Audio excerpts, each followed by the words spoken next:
महाराज यहाँ जंगली जानवर भी आने का खतरा? हाँ, जानवर आते हैं, बराबर आते हैं। माता जी का वाहन आता है। अच्छा। और हर अमावस्या पूर्णमासी को तो खुले दर्शन होते हैं, ऐसा कुछ नहीं, उसका आता है, बिल्कुल आता है। और आजकल तो डेली लगे हुए हैं। अच्छा। आजकल तो डेली लगे हुए हैं, ऐसा नहीं है। हमें ऐसा है ना भगवान, संत को ना जानवर से डर नहीं होता है। अच्छा, 65 साल संत बने हुए? हाँ, 65 साल मेरे को संत बने हुए हो गया। उसमें क्या उम्र होगी सर? जिस समय हमारे संत बने थे हम, मेरी आयु 5 साल की थी। अच्छा। हम अघोड़ी संप्रदाय से हैं। अच्छा। ये तो जब से इस माँ के दरबार में आ गए तो शांत हो गए। इस माँ ने, आपने कहा ना, इस माँ की शक्ति को क्या पहचाना, तो सबसे बड़ी शक्ति यही है कि हम जैसे क्रोधियों को इसने शांत कर दिया, तो इससे बड़ी प्रमाण क्या होगा। गौ, ब्राह्मण और संत, ये 3 पहलू हैं इस सृष्टि के। नमस्कार साथियों, आपका दोस्त, आपका भाई, आपका साथी, संतों के चरणों का दास, मैं कन्हैया शर्मा। जैसे कि धर्म की यात्रा में आपको लगातार संतों के दर्शन करा रहा हूँ, आज मैं एक ऐसे संत के दर्शन करवाने वाला हूँ जैसे कह सकता हूँ अघोरी है, लेकिन उन्होंने माँ की शरण आने के बाद उत्तराखंड में तपस्या कर रहे हैं, यहाँ धुना ताप रहे हैं। ऐसे संत के दर्शन करवाने वाला हूँ जिनका सत्संग भी सुनना और यहाँ पर उनके दर्शन भी कराऊंगा और उनके आश्रम के दर्शन करूँगा। ये जो रोड देख रहे हो, ये रोड बद्रीनाथ जा रही है। इसी रोड के साइड में हम जा रहे थे, ये महाराज जी यहाँ का आश्रम मिला ही दिया। और सामने जैसे आप देख पा रहे हो, पूरा पूरा पर्वत चारों तरफ से।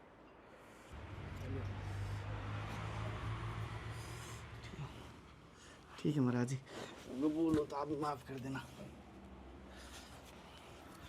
भगवान हे दत्त, धोने के दर्शन कीजिए। और महाराज जी की जो ज्योति है अखंड चलती है, और जैसे आप यहाँ पर देख पा रहे हो, और मैं पूरा दर्शन आपको करवाने की कोशिश करूँगा। आश्रम में यहाँ पर आने का रास्ता भी बताऊँगा। पानी आता होगा बारिश में तो यहाँ पर बहुत आ जाता है, जब ज़्यादा बारिश होती है पूरा आता है। ये पहाड़ की तलेटी में, जैसे पीछे पहाड़ है, लेकिन बारिश होगी तो आपको सबको पता है यहाँ पर भी झरना बन जाता है।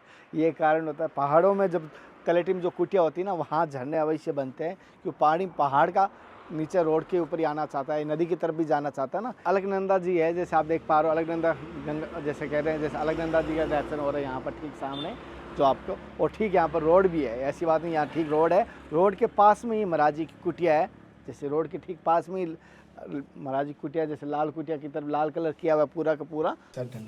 कल्याण हो आपका। उत्तराखंड का ही मेरा अपना जन्म है। अच्छा। ऐसा नहीं है मेरा कहीं बाहर से नहीं हूँ, मैं भी उत्तराखंड से हूँ। अच्छा। और ये उत्तराखंड क्रांति दल में लड़ाई भी लड़ी है, उसको उत्तराखंड बनवाने के लिए क्रांति भी लड़ी है। अच्छा। ऐसा नहीं है। और मेरा मूल स्थान जो है नंदप्रयाग घाट से ऊपर कनौल पड़ता है गांव, वहाँ पे है। अच्छा महाराज, यहाँ भी 22 साल हो गए मेरे को। 22 साल हो गए? यहाँ 22 साल हो गए मेरे को। अच्छा, यहाँ कैसा अनुभव रहा? उत्तराखंड में आप यहाँ आए, बड़े आश्रम में रुक सकते थे, लेकिन आपने यहाँ पहाड़ की तलेटी में। ऐसा है ना, जो भजन करना है ना, तो संत के लिए तो भजन के लिए जगह एकांत चाहिए। संत के लिए तो भजन के लिए एकांत चाहिए, और फिर एक अपना मन विचलित ना हो, भावनाएं सही रहें, तो फिर संत एकांत में ही बसता है। अच्छा। संत को कुछ नहीं चाहिए, संत को तो सिर्फ पानी, अग्नि, 2 चीज़ का साधन हो गया तो हो गया। यहाँ पानी भी नहीं है, यहाँ तो कई साल तक हमने पानी भी बड़ा दलदल उठाई है, बिस्लरियों में, बोतलों में पानी भर के लाए हैं नीचे से, साधु संतों की सेवा की है। फिर यहाँ टंकी लाए, साइकिलों से पानी ढोया है। यहाँ तो जितना ये मटेरियल लगा हुआ है, कभी साइकिल से लाना है, कहीं रोड़ी पड़ी है वहाँ से रोड़ी उठा के लानी है, कहीं कुछ रेत पड़ी है रेत उठा के लानी है। इस तरीके से हमने काम इसको करा है, इसको बनाया है। और 3 साल तो मेरे को कटिंग करने में लगे हैं। अच्छा, 3 साल? 3 साल, 3 साल तो पूरा यहाँ कटिंग करने में लगा, इस मंदिर की कटिंग में। यहाँ का जीवन, यहाँ की शांति है सबसे बड़ी चीज़ है। मेरे को अपने आप यहाँ सुकून मिलता है। अच्छा महाराज, यहाँ जंगली जानवर भी आने का खतरा? हाँ, जानवर आते हैं, बराबर आते हैं। माता जी का वाहन आता है। अच्छा। और हर अमावस्या पूर्णमासी को तो खुले दर्शन होते हैं, ऐसा कुछ नहीं, उसका आता है, बिल्कुल आता है। और आजकल तो डेली लगे हुए हैं। अच्छा। आजकल तो डेली लगे हुए हैं, ऐसा नहीं है। हमें ऐसा है ना भगवान, संत को ना जानवर से डर नहीं होता है, लेकिन इन्हीं जानवरों, पशु जानवरों से छोड़ के एक इंसान जूनी में एक जानवर होता है, उससे डर लगता है। सत्य वचन आज, ठीक है ना भगवान। हमें 4 पैर वाले जानवर से उतना डर नहीं लगता, ना भय लगता है, कि उसे पता है ये हमारा मित्र है, और हमें पता है ये हमारा मित्र है। सत्य है। ठीक है ना। लेकिन दो टांग वाला जानवर जो होता है ना, वो किसी का मित्र नहीं है, बेरूप है ये। वो किसी का मित्र नहीं है। जैसे कहते हैं ना, बिना पैंदी का लोटा कहीं को भी ढुड़केगा, ऐसे ही वो दो पैर वाला जानवर है। वो किसी भी दिशा में ढुड़क जाए कोई पता नहीं। विश्वास है तो गुरु पे है, भावना है तो माता की है। अच्छा ठीक है। महाराज जी, जिस जैसे मैं कहना नहीं चाहिए, हालांकि धूना के चेतन धूना के बड़ा महत्व माना गया है और आपके संतों में, तो जैसे ये धूना कितना पुराना होगा ये आपके ये चेतन? जिस समय से हम आए उतने ही समय, मतलब इसको 16-17 साल हो, 17वां साल लग गया है इसका। तब से चेतन है? हाँ, जब से चेतन है, अखंड रहता है। अग्नि हमेशा 24 घंटा रहती है इसमें। अग्नि दोनों, बिल्कुल दोनों टाइम हवन करते हैं, सुबह भी शाम को भी। अभी ठीक 5-5:30 बजे फिर थोड़ा 5 आहुति डाली जाएंगी, सुबह 4-5 बजे होती है। जैसे गुरु जी, हमारे राजस्थान में क्या होता है कि संतों के पास जाते हैं, इस धूने की बभूति देते हैं, उस भभूति को इतना देखा हूँ करामात है। कोई ऐसा होता है ना। देखिए, यहाँ तो इनमें क्या होता है कि हर चीज़ से हवन किया जाता है, हमारा हर विद्याओं का हवन होता है। हाँ, ठीक है ना। तो जितनी भी आहुतियाँ पड़ती हैं, बहुमंडल शुद्ध होता है। फिर क्या है कि इन शक्तियाँ, ऊर्जाएं शक्तियाँ होती हैं, क्योंकि चेतन रहते हैं। जी जी। और संत के पास, भोलेनाथ के पास क्या है, ब्राह्मण जब माता पार्वती जी के साथ सगाई के, जब सती के उसके गौरा जी के लिए सगाई के लिए गए, तो भगवान भोलेनाथ ने जो है ब्राह्मण से कहा, ले भाई भस्मी ले जा। उसने कहा, जोगी ने तो राख पकड़ा दी। हम तो सोचा था बहुत कुछ मिलेगा, इसने तो राख पकड़ा दी, लेकिन उसके बुद्धि में राख ही रही। जब वो नदी पार करने लगा, वो पोटली घूरी तो हीरे बन गए। तो संतों का क्या है कि सारा तप इसी में होता है, इसलिए भस्मी दी जाती है। अच्छा। तो ये नज़र है, कोई दुख है, तकलीफ है, भावना से अगर उसको ग्रहण सही कर लिया और सही भावना से लगा ली, तो भूत परीत निचाचर, ये सब बुरी बलाएं, कोई काली विद्याएं नहीं कर सकता, कुछ नहीं कर सकता। ये अमर है, कैसी भी, कुछ भी, कैसी भी हो। आपके पास ऐसे कोई आए होंगे भगत, तो आपने कभी ऐसा हुआ? आते हैं यहाँ तो कितने आते हैं, कितने जाते हैं, तो हमें खुद ही नहीं मालूम रहता है। अच्छा। ठीक है ना। अब आते हैं बहुत से, सीधे ही डायरेक्ट बोलते हैं, गुरुजी भस्मी देना महाराज जी। बहुत से कहते हैं राख दे देना महाराज जी। अब जिनको जितना ज्ञान होगा उतना ही बोलेंगे, उतना ही मांगेंगे। तो हम ही बोल देते हैं भाई राख तो नहीं है यहाँ। नहीं गुरुजी, वो क्या बोलते हैं उसको, भस्मी बोलते हैं, क्या बोलते हैं, वो दे दो। हाँ, मिल जाएगी, भस्मी जरूर मिलेगी, राख नहीं मिलेगी, क्योंकि राख यहाँ है ही नहीं। क्यों, यहाँ चूल्हा जलाते ही नहीं है। बस मेन चीज़। और महाराज जी, भोजन प्रसाद सीधे आप ये अपने स्वयं हाथों से? हाँ, अपने हाथों से होता है। जब भगत लोग कोई आते हैं बाहर से, जैसे हमारे राजस्थान से भी आ जाते हैं, हरियाणा से भी आ जाते हैं कभी, तो बनाते हैं, कपाते हैं, ऐसा नहीं है। लेकिन अधिक अपने हाथ से ही होता है। अच्छा। अधिक भोजन ग्रहण अपने ही हाथ से होता है। फिर हम इधर उधर कम जाते हैं, और अनुष्ठान में हम ज़्यादा ही रहते हैं। अन्न बहुत ही कम ग्रहण होता है हमारा। अच्छा। 4 महीने चतुर्मासा रहते हैं। अच्छा। फिर उसके बाद ये नवरात्रे आ जाते हैं, फिर गुप्त नवरात्रे होते हैं, फिर कोई पर्व होता है, सोमवार हो गया, तो अधिक हमारा अनुष्ठान में ही समय गुजरता है। अच्छा। और महाराज जी, जैसे आपके जीवन का अनुभव कैसा रहा इस मार्ग पे आने के बाद? जिसने फल खाया वही बता सकता है। ऐसा है ना, जो देशु नहीं देखा वही सुंदर है। हम सोचते हैं आप लोग सुखी हैं, आप लोग सोचते हैं संत सुखी, सुखी कोई नहीं है, भजन सुखी है। हरि का दास बस। ठीक है ना। सुखी कोई नहीं, लेकिन भजन सुखी है। भजन सुखी। हाँ, क्योंकि सुखी अगर आत्मा पवित्र रहती है, आत्मा पवित्र रहती है, आत्मा जो है सुंदर बोलती है, सुंदर चलती है, तो क्या है कि वो भजन से। भजन से। तो भजन सुंदर है, बकाए सुंदर कोई नहीं है। सब जगह कष्ट है। आप लोगों से ज़्यादा संतों में कष्ट है, आप लोगों से ज़्यादा संतों को कष्ट है। लेकिन संत क्या कष्ट किसी को दिखाते नहीं, वो अपना प्रभु से बोलते हैं। उन्हें तो उन परमपिता परमेश्वर से लगाव होता है, उन कष्टों से लगाव नहीं होता है। कष्ट तो आएंगे जाएंगे, चलते रहेंगे, लोग हैं बोलते रहेंगे। अगर जंगल में शेर जो है गीदड़ों की आवाज़ से डरने लगेगा तो फिर नहीं चल पाएगा ना। तो ऐसे ही संत है। और गुरु जी, आपको कभी ऐसा ईश्वर की अनुभूति हुई या कभी ईश्वर के दर्शन हुए कभी? बिल्कुल हुए हैं प्रभु। कैसे? सब इस माँ के ही साक्षी दर्शन किए हुए हैं। सत्य घटना पर दर्शन करवाएंगे। इस माँ के ही साक्षी दर्शन किए हुए हमने, और 3 बार किए हुए हैं। इस माँ बाल कन्या रूप में है, इनके 3 रूप हैं। अच्छा। ये यहाँ पे विराजमान बाल कन्या रूप में है। और कोसी नदी कभी कुमाऊँ जाना तो कोसी नदी कुमाऊँ में ही है, तो वहाँ जवानी रूप में है। और कभी कर्नाटका में जाना, वहाँ पे जो है इनका व्रत रूप है। अच्छा। ये कन्या रूप में है। और कभी होता है बड़े भागशाली होते हैं जिनको इस माँ के इसी मूर्ति के अंदर 3 रूप दिख जाते हैं। इसी मूर्ति। आँखों के द्वारा इनके रूप का पता लगता है। अच्छा। हाँ, सुबह 4 बजे से 12 बजे तक इनकी जवानी रूप का, बचपना रूप का जो है झिलमिल रहेगी। और 12 बजे के बाद जो है इनका जवानी रूप का लिपल रहेगा। इस समय जो है माता जी व्रत रूप में रहती हैं।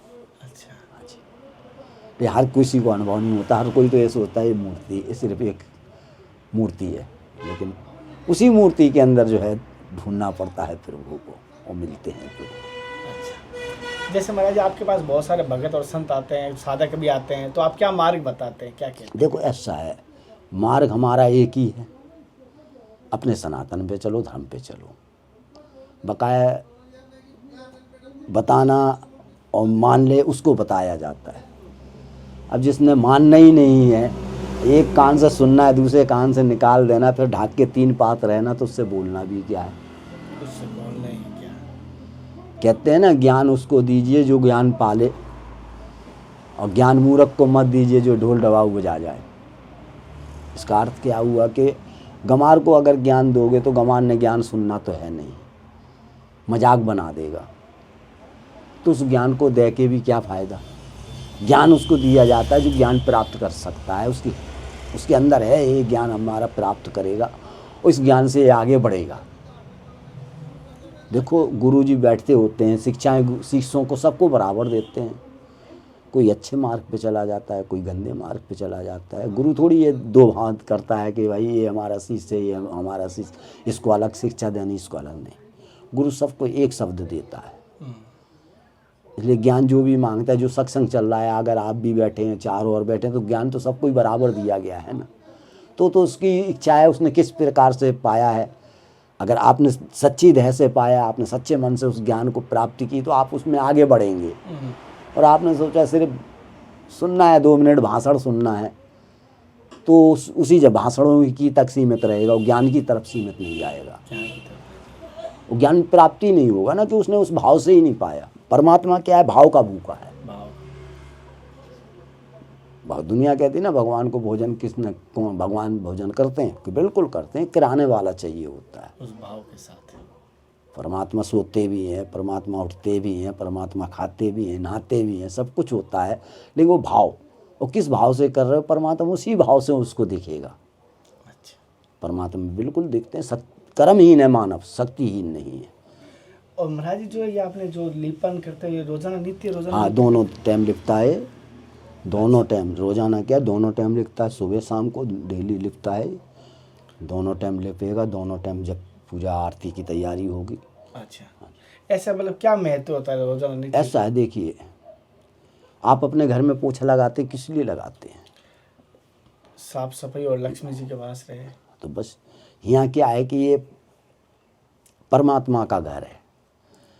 अगर कल को कोई आ गया, हम उसको उपदेश देंगे कि भाई अपने घरों में सफाई मत, गंदगी मत रखना, सफाई रखना। जब लक्ष्मी जी का वास होगा और हमारे यहाँ जो है गंद पड़ा है, तो उसको क्या कहेंगे फिर? उस ज्ञान को कौन मानेगा? उपदेश उसको, उपदेश वो दिया जाता है। उपदेश जब पालन खुद कराओ, खुद करें, मतलब निज पे शासन पहले खुद पे शासन चाहिए ना। जब अपने पे शासन नहीं है तो दूसरे पे शासन कैसे दोगे? दूसरे पे शासन नहीं कर पाओगे ना। अब मोदी जी है, मोदी जी ने पहले अपने आप पे साधन किया ना, अपने पे शासन किया ना उन्होंने, तब आज पूरे भारत पे शासन कर रहे हैं। तो यही चीज़ है। अच्छा। और कुछ नहीं है, अपने ऊपर शासन पहले पक्का होना चाहिए। और महाराज जी जैसे कोई अगर भगत आपका नाम एड्रेस पूछे तो बता सकते हैं या कोई? हाँ बिल्कुल। कौन सा गांव है ये महाराज जी? एक ग्राम सभा मलेथा है, टीडी गढ़वाल है, और थाना यहाँ कीर्तिनगर है, ब्लॉक हमारा कीर्तिनगर है, तहसील भी हमारी कीर्तिनगर है, और जिला टीडी गढ़वाल है। और माँ सूरी देवी का मंदिर है, जैसे साथियों महाराज जी का एड्रेस पता है, उत्तराखंड में ही है ये में, और रोड के पास में ही है जैसे यहाँ पर। लेकिन महाराज जी से जैसे हमने कहा सत्संग और भगवत प्राप्ति की अगर बात करें या कह सकता हूँ दर्शन के लिए आप आ सकते हो, महाराज जी की आज्ञा के अनुसार मैं आपको ये दिया। महाराज जी ये ज्योति अखंड चल रही है? ये अखंड रहती हैं। ये 5 ज्योतियाँ हैं। 5 ज्योति? हाँ 5 ज्योतियाँ हैं। ये गुरु महाराज जी गुरु दत्तात्रेय जी की ज्योति ये भी अखंड रहती है। यहाँ माता सूर्य देवी की ज्योत अखंड रहती है। हनुमान जी की ज्योत अखंड रहती है। भैरव जी की ज्योत अखंड रहती है। शिव जी की ज्योत अखंड रहती है। शनि जी महाराज जी की भी अखंड रहती है। माफी चाहता हूँ महाराज जी, कहना नहीं चाहिए, हालांकि जहाँ लेकिन ये 2 मेन ज्योत हैं, मेन जो हैं 2 ज्योतें हैं यहाँ की जो बिल्कुल अखंड रहती हैं। अच्छा, तो महाराज जैसे कुटिया का मतलब तेल घी की हुआ, भोजन प्रसाद की, ये किस प्रकार व्यवस्था होती है? ये आकाश बढ़ती है या क्या ऐसे जुड़ा हुआ है? जो कुछ होता है आकाश बिकती आता है। जो भी आती है चीज़ यहाँ आकाश बिकती आती है। किसी का निजी नहीं आता है, कोई निजी भगत नहीं। जिसकी सेवा इच्छा होती है वो करता है। ऐसा कोई बंदा नहीं? ऐसा नहीं यहाँ ऐसा कोई सेवक नहीं है कि जो भाई ये परमानेंट है ही। हाँ। यहाँ तो आकाश बिकती आती है। और माँ माई की कृपा है कि हम कहीं जाते भी नहीं हैं। नहीं हम भिक्षा नहीं हमारी भिक्षा यहीं की पूरी नहीं होती है। हमारे भिक्षा के लिए इतने कार्य होते हैं, हमें यहीं नहीं पूरा होता। हमारा यहीं दिन छोटा पड़ जाता तो किसी के दरवाजे पे क्या जाएंगे। तो जो भी आता है यहाँ आकाश बिकती आता है भगवान। और जो भी चलता है उस माँ की कृपा से, वो गुरु महाराज जी 6 भुजाधारी की कृपा से, दत्तात्रेय महाराज जी की कृपा से चलती है। तो महाराज जी जैसे आप इस मार्ग पे आए तो कोई घटना घटी संत बने? नहीं ऐसी कोई दुर्घटना नहीं घटी, कुछ नहीं घटा। अपने सब संपूर्ण घर से हूँ, ब्राह्मण हूँ, पांडे लोग हैं। और माता पिता की आज्ञा से, सब परिवार की आज्ञा से साधु बने। और मेरे को साधु बने हुए आज 65 साल हो गए हैं। अच्छा, 65 साल संत बने हुए? हाँ 65 साल मेरे को संत बने हुए हो गया। उस समय क्या उम्र होगी सर? जिस समय हमारे संत बने थे हम मेरी आयु 5 साल की थी। अच्छा। और जो है 65-66 साल मुझे संत में हो गए हैं। तो महाराज जी से और सबसे ज़्यादा जीवन मेरा बनारस में गुजरा। अच्छा। हाँ, मणिकरण घाट पे, क्यों हम लोग अघोरी संप्रदाय से हैं।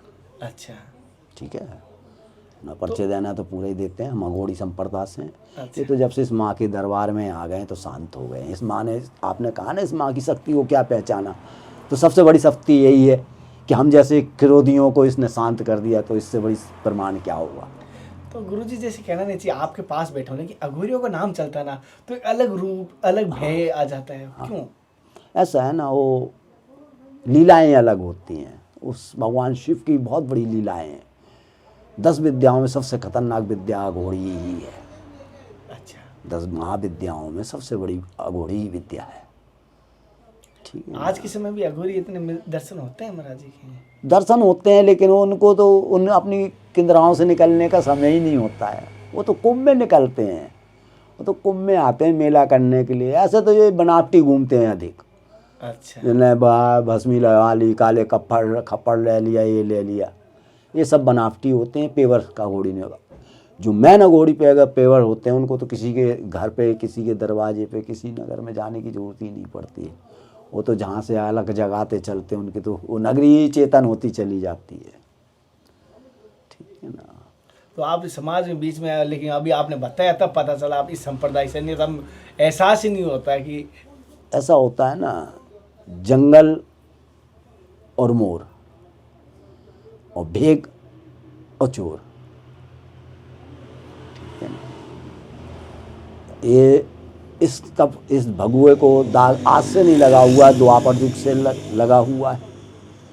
त्रेता युग से दाग लग गया था, जब भगवान माता सीता को जो है रावण ने जो है, अगर वो रावण रूप में करता या और किसी रूप में करता तो नहीं होना था। लेकिन उसने भगुआ कपड़े में चोर वो किया तो वहीं दाग लग गया था। इसलिए जंगल हैं तो मोर भी हैं और संत हैं तो काफ़ी चोर भी हैं। ठीक है ना। तो ये तो संसार की प्रकृति चलती रहेगी। हाँ ये है कि संतों से हमारी पृथ्वी खाली नहीं है, और संत नहीं है तो फिर पृथ्वी का कोई माध्यम भी नहीं है। गौ, ब्राह्मण और संत, ये 3 पहलू हैं इस सृष्टि के। तीन पहलू और तीन बने हुए रहने जरूरी भी है। इन्हीं से सनातन चलता है। हम लोग तो सिर्फ एक पालन करते हैं, उनके बताए हुए मार्ग पे चलते हैं।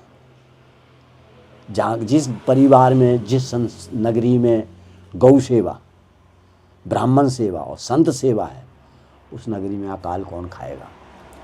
और गुरुजी से कहते हैं ना, अघोरियों के पास जाने से बच्चों को भय लगता है। क्या अघोरी किसी का बुरा करते हैं या ओनली अच्छा ही करते हैं? देखो, संत बुरा किसी का नहीं करता है।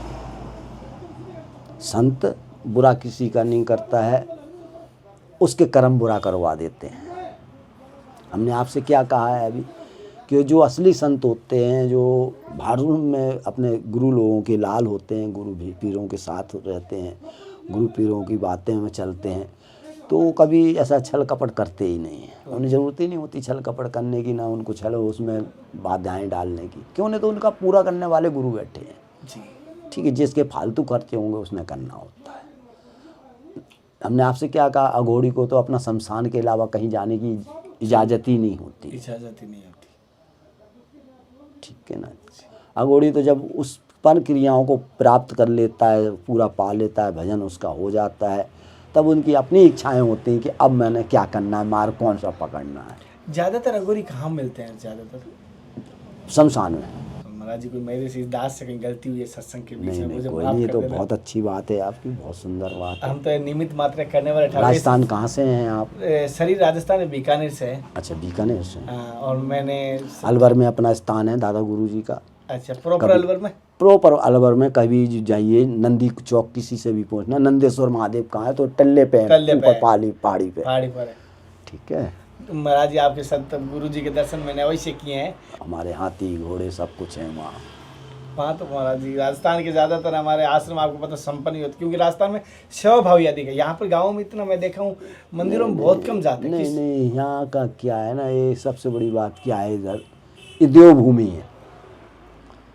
यहाँ देवताओं ने वास किया है, राक्षसों ने भी वास किया है, यहाँ सभी ने तपस्याएं की हैं। ये तपस्थली है ना, ये भगवान भोलेनाथ की भूमि है, नारायण की भूमि है। इसलिए कहते हैं ना, बद्रे का आश्रम केदार खंड है। ये बद्री का आश्रम है, केदार खंड है यहाँ। तो यहाँ सूर्य अस्त और पहाड़ी मस्त, उनका देवता अपना अलग है। इसलिए वो अपने इन देवताओं को कम मानते हैं, उन देवताओं को ज़्यादा मानते हैं।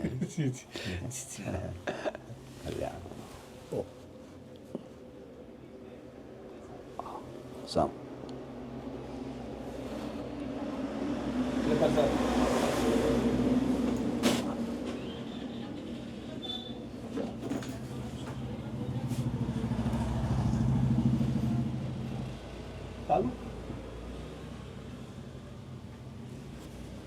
महादेव। साथियों, जैसे महाराज जी से सत्संग लिए, महाराज जी का स्थान बताने की आज्ञा मिली, तो स्थान भी बताया। और कभी भी संतों के यहाँ पर समर्पण भाव जाइए, संतों के गुरु के यहाँ बहन के कभी खाली मत जाइए, भाव की फूल की पंखुड़ी ले जाए। बहुत सारे कहते हैं कन्हैया तू धन का, कहते मैं धन का नहीं कहता हूँ साथियों, मैं भाव की नहीं कह रहा हूँ। ये एक हमारी परंपरा है, राजस्थान की बड़ी परंपरा चली आई। मंदिर जाते हैं ना, पुष्प जरूर तोड़ के जाता है, चाहे हाथ में घर से आटा कटोरी में लेके जाता है तो वो भी लेके जाते हैं। तो संतों के यहाँ समर्पण भाव जाए। ऐसे आपको लगातार संतों के दर्शन करवाता रहूँ। अगले दर्शन के साथ फिर मिलते हैं, तब तक जय हिंद, वंदे मातरम, हर हर महादेव, हर हर कृष्णा। हे नाथ, हे मेरे नाथ, मैं आपको बोलूँ नहीं, जय गुरु। जय हो कल्याण।